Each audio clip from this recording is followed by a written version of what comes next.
Now, CBS News correspondent Clarissa Ward on assignment for 60 Minutes. Ukraine has been dominating the news for weeks. Nearly 100 protesters were killed in a revolution that toppled the president after he reneged on a promise to sign a trade agreement with Europe that would bring the country closer to the West and reduce its dependence on Russia. Russia responded to the revolution angrily, seizing control of Ukraine's southern Crimea region and ratcheting up tensions reminiscent of the Cold War. Our story tonight is about the people behind Ukraine's revolution. What we found was surprising. They are an unusual collection of characters from very different worlds. They came together in Kiev's Central Square, a place that became a battleground and the heart of the revolution.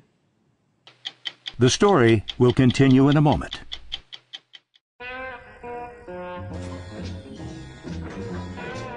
You've reached the age where you learned a thing or two. This is the age of knowing what you're made of. So why let erectile dysfunction get in your way? Talk to your doctor about Viagra. 20 million men already have. Ask your doctor if your heart is healthy enough for sex. Do not take Viagra if you take nitrates for chest pain. It may cause an unsafe drop in blood pressure. Side effects include headache, flushing, upset stomach, and abnormal vision. To avoid long-term injury, seek immediate medical help for an erection lasting more than 4 hours. Stop taking Viagra and call your doctor right away if you experience a sudden decrease or loss in vision or hearing. This is the age of taking action. Viagra. Talk to your doctor. What's the worst mistake I've ever made? That shirt. Not letting me go live in the woods. Not letting him go live in the woods. The muffin incident. That was an accident. But how about getting our family stuck with this Verizon Fios contract? Oh, yeah. But guess what, guys? Dad's pulling this one out of the fire. We're switching to Time Warner Cable? That's right. Time Warner Cable doesn't require long-term contracts. Nice. Make the better call. Call 1-855-WANT-TWC to get a triple play for $79.99 a month. Get 5 premium movie channels free for 3 months. Time Warner Cable. Enjoy better.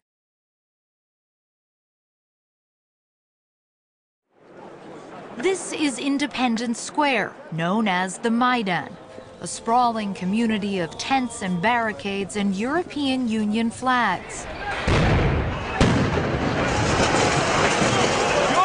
Tens of thousands of Ukrainians have been camped out here for 3 months, braving sniper fire and sub-zero temperatures to topple their government. But this revolution isn't over. We were surprised to find this past week protesters digging in and building up the barricades. They're here to take a stand against Russian interference and to ensure that the demands of the revolution are met. Already paid for in blood, this real estate is just too valuable to give up. I think this whole square will remain a very powerful symbol for generations to come. 18-year-old Svetislav Yurash is one of an army of young organizers who keep the square running. He's in charge of the media operation. He walked us past the burned-out hulk of the building where he lived and worked before government forces attacked it. We never thought it could turn into something like this. We never thought 100 people could die. We never thought that the main street of Kiev can be drenched in blood. We never thought that we would come up there and see shells or sniper bullets there. Every day, people pour in from across the country to lay flowers at the spots where demonstrators were gunned down. At times, it almost seems the protesters are reenacting revolutions of the past. One major intersection is now guarded by a medieval-looking catapult. Soup is cooked in wood-fired boilers that look like steam locomotives. This woman has been ladling out that soup for months now. How long will you stay here? However long it takes. These people see themselves as guardians of Ukraine's revolution. It's hard work. Squads of volunteers clean up debris from recent battles, while others chop wood. Night and day, self-defense units in camouflage uniforms patrol the square. For many, tents are the only shelter against the cold. Can we have a look inside? Of course we can. Oh. There are people sleeping. Of course. So people are living here. Every day for the last 3 months, there have been people here sleeping, eating, they've been working, they have been essentially doing everything they can to help the Maidan continue. We were struck by how well organized and well supplied the Maidan is. Most people don't realize this, but Ukraine's revolution was not your average populist movement. It was supported by some of the most powerful people in the country, like billionaire Petro Poroshenko, one of a handful of incredibly wealthy and influential businessmen known as the oligarchs. Though he bristles at the term, because unlike other oligarchs, Poroshenko didn't make his money privatizing state industries after the collapse of the Soviet Union. He made it through chocolate. I'm not expert on oligarch, because I try to explain it. But you don't consider yourself an oligarch? For sure, no, but people not consider for me because many of the. But you're the 7th richest man in Ukraine. 9th. Seeing billionaires on the barricades may come as a surprise, but for Petro Poroshenko, the rampant corruption of Yanukovych's regime was simply bad for business. So why do you think the oligarchs started to support the Maidan protest movement? First of all, this is about the values. The values, the justice, the absence of the corruption, the fair system of the courts when everybody can defend themselves. If you're asking me what is that, in one word, it is just modernize my country. Where does the money come from to fund this protest movement? There is no sponsor of Maidan, please believe. So you're saying you haven't given any money to this movement? No, this is not true, but I was together with many people, and I'm not giving more money than maybe 100 or 1,000 people. Please believe. Surely you can't be implying that this revolution could have happened without the support of this country's uber elite businessmen, the so-called oligarchs. Not at all. That was not a movement led by the politician. This is not true. And this was not a movement organizing by the oligarch, which is completely not true. People, this is first time in our history, people go on the street by millions of the people demanding not rising up salary, not lowering up taxes, or not moving something. They demanding the modernization of the country. How much time did you spend in the square during those months? Almost all the time. So if you want that people being with you, you should be together with the people. That's important. With his high-profile role in the revolution and a seat in parliament, Poroshenko is widely regarded as a likely candidate to be prime minister. If Poroshenko is the CEO of the revolution, then retired heavyweight champion Vitaly Klitschko is its face. He now leads a parliamentary bloc. When Secretary of State John Kerry flew to Kiev this past week to meet with the country's top leaders, Klitschko was right beside Poroshenko. Klitschko is used to being the center of attention. Champion of the world! He has won 15 heavyweight championship fights. But now he's going for a different title, president. The election is in May. It may be his toughest fight yet. In sport, you have clear rules. If you break rules, you will be disqualified. But in Ukrainian politics, there are no rules? In Ukraine, no rules. No rules and violence? No rules and violence. This is what Ukraine's parliament looked like before the revolution, when Klitschko became a party leader. When the protests began, Klitschko tried to be a voice of moderation.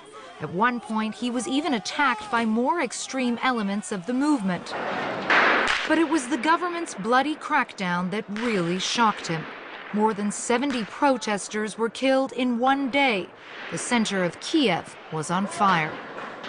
We never expect the police will use guns. Shooting their own people. And shooting their own people and using snipers. What was your reaction when you saw that? I can't believe. Grenade exploding and everywhere is fire. It's unreal. It's unreality. It's I have a feeling I am in movie. What's happening with my country? What's happening with my city? After the horror of the killings came another shock. President Yanukovych fled the country to Russia, and protesters who had endured a brutal winter in the square were told that $37 billion was missing from government accounts.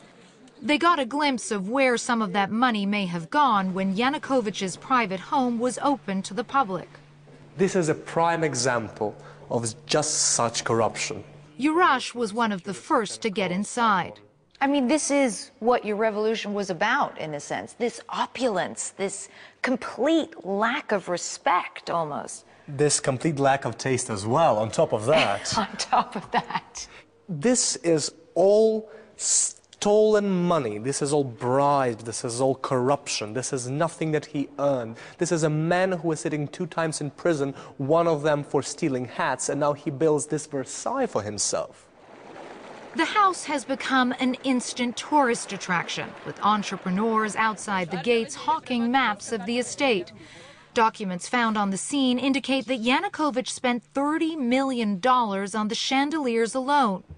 A private elevator adorned with Swarovski crystals can't have been cheap either.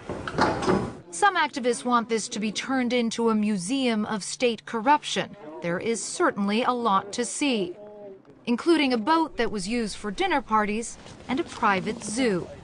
Remarkably, there was almost no looting when the house was taken over. When we sat down for a chat in the lavish main hall, flower arrangements from the last days of the old regime had just begun to wilt. For an ordinary Ukrainian person, what's their reaction to this? Shocked and outraged. We all knew Yanukovych was corrupt. We all knew he stole money. But the quantity of it is mind-boggling in every way. Yanukovych is now gone, but his allies in Russia are not letting go. As the world saw firsthand when Russian forces moved into Ukraine's southern Crimea region. You fought Viktor Yanukovych and you won. Are you ready to get in the ring with Vladimir Putin? It's a very difficult fight. It's a very difficult fight for democracy in our country. Russia have idea to rebuild empire. The Soviet Union? Some new kind of Soviet Union. But without Ukraine, it's impossible to do it. But you've said before, no fight, no win. No fight, no win. So are you ready to fight? Yeah, I fight for my country. I fight for the future. I fight for democracy. And I fight for the justice. And I'm not alone. When the billionaire Petro Poroshenko flew down to Crimea on his private jet to negotiate, he was chased away by an angry pro-Russian mob. This may be the revolution's biggest challenge yet, a showdown with a much more powerful neighbor. Do you want to see America take stronger action against Russia? My answer would be America should use all the instruments which have in their disposal. Including force? To stop the war. Including force? All instruments.